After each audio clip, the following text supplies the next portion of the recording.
From the shadows in the corner of the small room, darkness surged upward, taking the form of a man. A blade flashed. Ash caught his attacker's wrist, halting the dagger with its point an inch from his throat. His assailant twisted his mouth with disdain, but fear tinged his scent. "Looks like I'm just in time," the djinn hissed.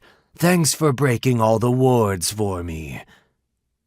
Ash didn't bother to reply.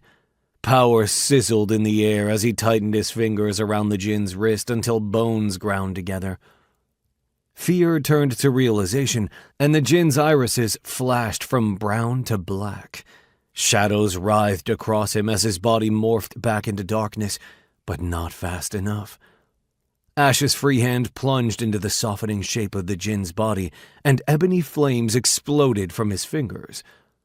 The fire ripped through the djinn, and his body re-solidified in a splatter of blood and blackened flesh. Face contorted in a mask of horror, the djinn staggered sideways, fell against the concrete shelf, and slid down to the floor. He went still, leaning against the wall, his dropped dagger inches from his limp hand and a smoking crater in his chest. Ash studied the corpse, then stepped closer, opened the metal box, and plucked out the fake stone. With a final glance at the counterfeit, he dropped it on the djinn. It glinted prettily against his charred flesh. Turning, Ash walked out.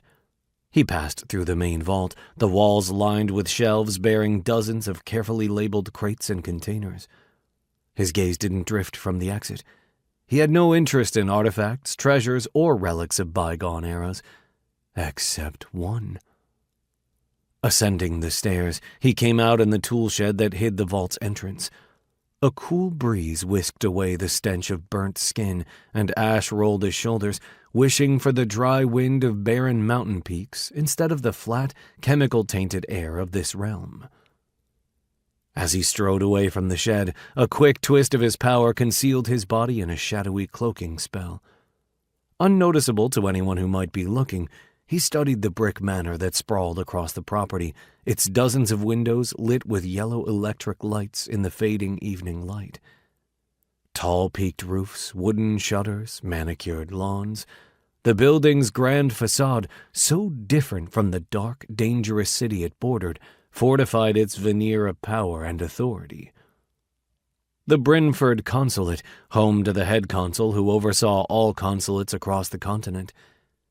Once the head consul discovered that his decoy stone had been disturbed and the unexplained corpse abandoned in his vault, what would he do? Ash scanned the windows one by one. The head consul would panic. He would rush to check that the real Sahar Stone was still safe, unwittingly showing Ash where it was hidden. All Ash had to do was wait.